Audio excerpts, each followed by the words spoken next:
Hello दोस्तों, welcome to my YouTube channel. आज हम जानेंगे चैत्र नवरात्रि क्यों मनाई जाती है और इन 9 दिनों में कौन सी देवियों की पूजा की जाती है। अगर आप इस चैनल में नए हैं तो चैनल को लाइक शेयर एंड सब्सक्राइब जरूर करें। चैत्र नवरात्रि हिंदू धर्म का एक प्रमुख पर्व माना जाता है जिसे माँ दुर्गा की उपासना के लिए मनाया जाता है। यह त्यौहार चैत्र मास के शुक्ल पक्ष की प्रथम दिन से लेकर नवमी तक मनाया जाता है। इसे वसंत नवरात्रि भी कहा जाता है क्योंकि यह वसंत ऋतु की शुरुआत में आता है।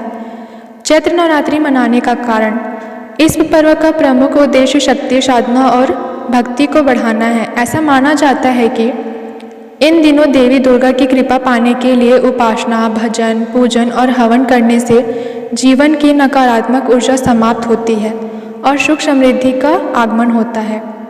रामनवमी और भगवान राम का जन्म चैत्र नवरात्रि का समापन रामनवमी के दिन होता है, जो भगवान श्री राम का जन्म दिवस माना जाता है। इस कारण इस नवरात्रि का विशेष महत्व है। महिषासुर वध। एक अन्य मान्यता के अनुसार माँ दुर्गा ने महिषासुर राक्षस का वध करने के लिए 9 दिनों तक युद्ध किया था और 10वें दिन विजय प्राप्त की थी। इसी कारण इस पर्व को शक्ति की उपासना का प्रतीक माना जाता है। ब्रह्मा जी के द्वारा सृष्टि की रचना।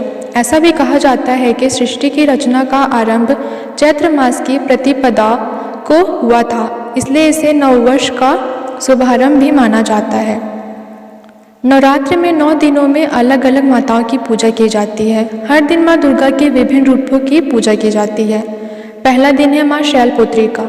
यह माँ दुर्गा का पहला स्वरूप है। इन्हें पर्वतराज हिमालय की पुत्री माना जाता है। इनकी पूजा से मनोकामना और आत्मविश्वास का बढ़ाव होता है। दूसरा दिन है माँ ब्रह्मचारिणी का। यह तपस्या की देवी है। इनकी पूजा से साधक को संयम और धैर्य की प्राप्ति होती है। तीसरा दिन है माँ चंद्रघंटा का। इनका रूप रौद्र और पराक्रमी है। इनकी उपासना से भय दूर होता है और वीरता का संचार होता है। चौथा दिन है माँ कुष्मांडा का। इन्हें ब्रह्मांड की रचनाकार माना जाता है। इनकी कृपा से स्वास्थ्य और ऊर्जा की प्राप्ति होती है। पांचवा दिन है माँ स्कंद माता का। यह भगवान कार्तिकेय स्कंद की माता हैं। इनकी पूजा से बुद्धि और विवेक की वृद्धि होती है। छठा दिन है माँ कात्यायनी। यह देवी शक्ति का अवतार हैं। इनकी उपासना से वैवाहिक और पारिवारिक जीवन में सुख शांति आती है। सातवां दिन है माँ कालरात्रि। यह सबसे उग्र रूप है। इनकी पूजा से बुरी शक्तियाँ और नकारात्मक ऊर्जा से रक्षा होती है। आठवां दिन है माँ महागौरी का। यह श्वेत वस्त्र धारण करने वाली सौम्य देवी हैं। इनकी उपासना से पवित्रता और शुद्धता प्राप्त होता है। 9वां दिन है माँ सिद्धिदात्री का। यह सभी सिद्धियों की माता और दाता हैं। इनकी पूजा से सभी इच्छाओं की पूर्ति होती है। तो इस प्रकार से नवरात्र के बहुत से महत्व है। इस दौरान उपासना और भजन कीर्तन करके आत्मिक शुद्धता की जा सकती है। माँ दुर्गा की कृपा से जीवन में सुख शांति और समृद्धि आती है।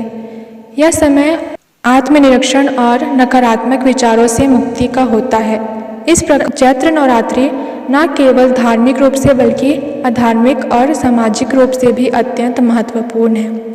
ऐसी और जानकारी के लिए इस चैनल में बने रहें।